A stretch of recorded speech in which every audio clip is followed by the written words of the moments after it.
여러분들 2022학년도 수능에 경제 지문이 등장했죠. 국어 영역에 나온 이 경제 얘기가 너무 어려워서 극혐 아니냐 라는 말까지 나왔어요. 자, 먼저요 수능 문제부터 한번 읽어볼게요. 기축통화는 국제거래 결제 수단으로 통용되고 환율 결정의 기준이 되는 통화이다. 1960년 트리핀 교수는 브레튼우즈 체제에서의 기축통화인 달러화의 구조적 모순을 지적했다. 어우, 벌써부터 머리가 어질어질하죠. 아니 수능 지문에 기축통화, 브레튼우즈 체제, 트리핀 딜레마까지 지문 하나에 개념 3개가 동시에 나오는 거 실화냐구리. 그래서 오늘은 수능에 나왔던 이 3가지 개념을 아주 쉽고 재밌게 풀어드릴까 해요. 바로 시작해볼게요.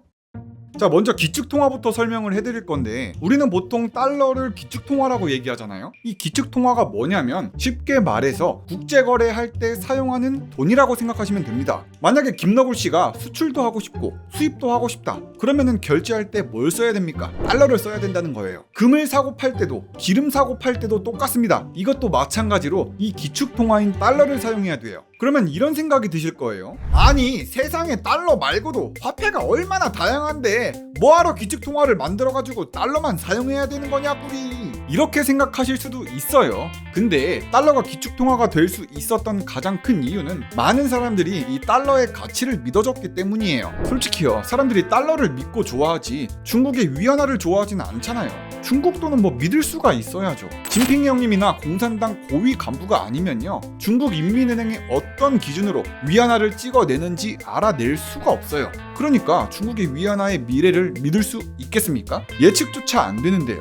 하지만 미국 달러는 많은 사람들이 신뢰를 하고 있는 편입니다. 최근에는요 양적 완화니 테이퍼링이니 달러의 신뢰도가 바닥에 떨어졌다고들 하지만요 2020년 전 세계 외환 거래에서 달러가 차지하는 비율은요 85%로 그야말로 아직도 압도적이라고 할 수 있어요. 전 세계 모든 나라들은요 외환 보유고에다가 돈을 차곡차곡 저장을 해두는데 그 중에서 달러가 차지하는 비중은 60%가 넘습니다. 왜냐? 전 세계 사람들이 달러를 선호하고 달러로 거래를 하고 있으니까 이 주머니 속에 달러를 어느 정도는 꽁쳐놓고 생활을 해야 된다는 거죠. 달러는요 어디에서도 쓸 수 있고 가치가 안정적이라는 인식이 많이 퍼져 있으니까 경제가 무너지는 걸 대비해서 달러를 모아두는 건 어떻게 보면 당연한 거예요. 괜히 주머니 속에 달러가 모자라가지고 돈을 못 내면 옛날에 우리나라 IMF 터진 것처럼 그 꼴 날 테니까요. 자, 그렇다면요 미국 달러가 대체 언제부터 기축통화 노릇을 했냐, 그 시작으로 되돌아갈 필요가 있어요. 바로 제2차 세계대전 때 우리 미국 성님들이 전쟁에서 승리했잖아요. 그것도 압도적인 힘 차이로요. 당시에 미국이 얼마나 개쩔었냐면요 얼마나 부유했던지 미국의 전 세계 GDP의 50%를 차지하고 있었어요. 이게 뭔 뜻이냐면 세계 경제의 절반을 담당하고 있었던 겁니다. 미국이 돈이 감당이 안 될 정도로 많으니까 그 돈으로 뭘 했냐, 전 세계에 있는 금을 싹 쓸어 모읍니다. 그때는 금이 최고였거든. 미국의 금 보유량은 1938년 총 145억 달러에서 1945년 250억 달러까지 불어났어요. 결국 미국은 전 세계 금의 70% 이상을 차지하는데 성공했습니다. 이렇게 미국이 전 세계를 평정하고 씹어 먹어 보니까 어떤 생각까지 하냐, 내가 전쟁도 이겼고 돈도 제일 많으니까 앞으로 전 세계를 내 중심으로 돌아가게끔 해야겠습니다 라고 생각을 해서 그 당시 잘 나간다는 나라 44개를 불러다가 미국 브레튼우즈로 불러내요. 그리고 이렇게 이야기합니다. 내 밑으로 다 집합해 보십시오. 앞으로 국제무역할 때 다른 화폐들 쓰지 마시고 우리 미국 달러를 쓰십시오. 당시 미국은 최고의 부자였겠다. 그리고 군사력도 제일 셌겠다. 40개가 넘는 나라의 대표가 모였는데 아무 말도 못해요. 그냥 미국이 하던 대로 따라간 거예요. 그래서 미국 달러가 기축통화가 된 거고, 이걸 바로 우리가 브레튼우즈 체제라고 하거든요. 이 브레튼우즈 체제는요 글로벌 금융시장에선 꼭 달러만이 독점적으로 금과 바꿀 수 있는 화폐가 된 거예요. 앞으로 달러 35달러만 갖고 오시면 언제든지 금 1온스로 바꿔드리겠습니다. 이제 기축통화는 달러니까 금 사고 팔고 싶으시면 어쩔 수 없이 달러만 쓰셔야 될 겁니다. 그거 저신 잘하시라고요. 이게 가능했던 건요 아까도 말씀드렸다시피 미국에 그만큼 금 보유량이 미친듯이 많아서 그래요. 그래서 다른 나라들은 미국을 조금 믿기 시작합니다. 내가 미국 놈들 금고 가보니까 금 진짜로 오지게 많던데? 전 세계에 있는 모든 금이 죄다 미국에 있더라니까. 달러는 금이나 다름없이 믿을 수 있다 라는 생각이 널리 퍼지는 데 성공했습니다. 결국 1944년 브레튼우즈 체제가 완성되고 금 1온스를 35달러로 고정해놓고 달러 중심으로 재편된 겁니다. 달러는 그냥 금 교환권이나 마찬가지가 된 거예요. 이때부터 전 세계는 어떻게 됐냐, 미국이 중 중심인 달러 패권이 시작된 거예요. 자, 미국이 달러를 기축통화로 밀어붙였잖아요. 그리고는 브레튼 우즈 체제가 아주 이상적이고 또 잘 돌아갈 줄만 알았습니다. 초기에는 그냥저냥 누구든 35달러만 들고 오면 금 1온스를 내주기는 했겠죠. 그리고 미국은 금고에 있는 금의 양만큼만 달러를 발행해서 뿌렸을 거고요. 그런데 여기에서 누가 나타나냐? 트리핀 교수라는 분이 등장해서 미국한테 이런 얘기를 해요. 한때 강력했던 미국은 곧 무너질 거예요. 지금의 달러는 기축통화이기 때문에 이래도 문제, 저래도 문제인 딜레마를 갖고 있어요. 아니 지금 이렇게 잘 나가는 미국이 어떻게 무너지고 딜레마가 있겠습니까? 그 어떤 통화도 풍부하게 공급이 되면서 동시에 신뢰성까지 있을 수는 없습니다. 두 가지를 동시에 만족시킬 수는 없는 거예요. 그러니까 트리핀 교수의 말은 이래도 문제고 저래도 문제라는 딜레마라는 건데, 이걸 쉽게 설명을 해볼게요. 제가 아까 전에 달러는 기축통화라고 했잖아요. 그럼 달러가 기축통화로 계속 쓰일 수 있게 하려면요, 전 세계 구석구석 모든 나라가 달러를 쓰게끔 만들어야 됩니다. 일단 달러가 있어야 달러를 쓰든 말든 할 거 아니겠어요. 이러려면요, 그냥 갑자기 미국이 달러를 냉큼 주고 공짜로 주고 야, 달러 줄 테니까 이제부터 달러 써 라고 할 수는 없어요. 그냥 공짜로 주는 거잖아요. 그래서 미국이 선택했던 방법이 뭐였냐? 우리가 달러를 공짜로 줄 순 없고 그냥 우리가 자연스럽게 무역 적자를 보면 되지 않겠습니까? 그럼 스무스하게 달러가 전 세계로 뿌려질 겁니다. 그렇습니다. 미국이 전략적으로 무역 적자를 보고 손해를 용인하기 시작한 거예요. 달러가 전 세계 어디에서든 쓰이게 하려고요. 미국은 적자가 나더라도 미국 달러를 전 세계에 뿌리기 시작합니다. 근데요, 적자를 보는 것도 원데이 투데이지.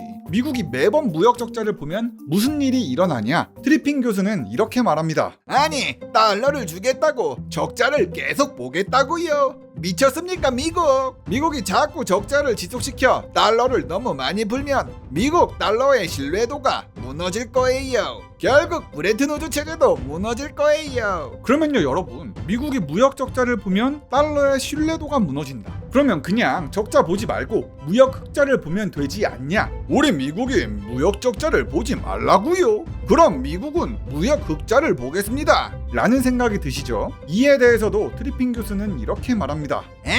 이번엔 무역 흑자를 보시겠다고요? 그것도 문제가 많습니다. 명색이 기축통화라면 전 세계 여러 나라가 사용하는 게 기축통화 아니겠습니까? 미국이 계속해서 무역 흑자를 본다면 전 세계에 뿌려진 달러가 죄다 미국으로 돌아올 겁니다. 그럼 세계 경제가 위축되어 경제 위기가 올 거예요. 아니 이거 너무 띠발 아닙니까? 그럼 나한테 뭐 어쩌라는 겁니까? 이래도 문제 저래도 문제라는 겁니까? 그렇습니다. 트리핀 교수는요, 금 1온스를 35달러로 고정해 놓은 현 브레튼 우즈 체제, 이 시스템이 모순됐다고 생각한 거예요. 미국이 무역 적자를 봐도 문제, 흑자를 봐도 문제. 정리하자면요, 미국이 무역 적자를 보면 전 세계의 달러가 너무 많이 뿌려져서 달러의 신뢰도가 떨어진다고 한 거고요. 그렇다고 무역 흑자를 보면 전 세계의 달러가 모자르게 돼서 세계 경제가 위축된다는 겁니다.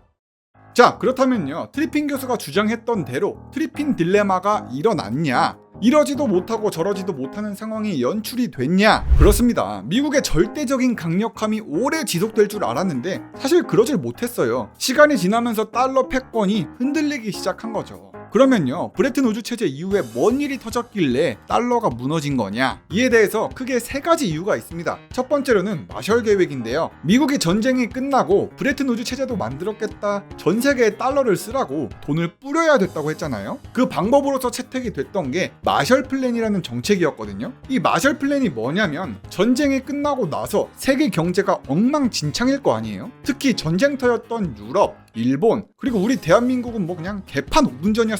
여기다가 미국이 달러 쓰라고 돈을 뿌려줬던 게 마셜 플랜인 겁니다. 어이, 이제 달러가 기축통화 아니겠습니까? 저희가 마셜 플랜으로 달러 지원해 드릴 테니 퍼뜩 맛 좀 보십시오. 이런 식으로 미국은요, 전 세계의 달러를 원조하는 방식으로 돈을 뿌렸던 거예요. 사실상 이 마셜 플랜 지원금의 90%를 공짜로 주는 무상 원조였습니다. 미국은 마셜 계획으로 달러를 대량으로 풀어 기축통화로 쓰이게끔 만드는 데는 성공했습니다. 전 세계를 통제하는 데는 성공을 한 거예요. 그 결과 마셜 계획으로 미국은 유럽과 일본의 돈을 130억 달러나 뿌렸습니다. 미국이 이 130억 달러를 만들어서 뿌릴 수 있었다는 건 미국은 그만큼 금이 있었다는 얘기잖아요. 이 때문에 미국의 금 보유량이 감소하기 시작했어요.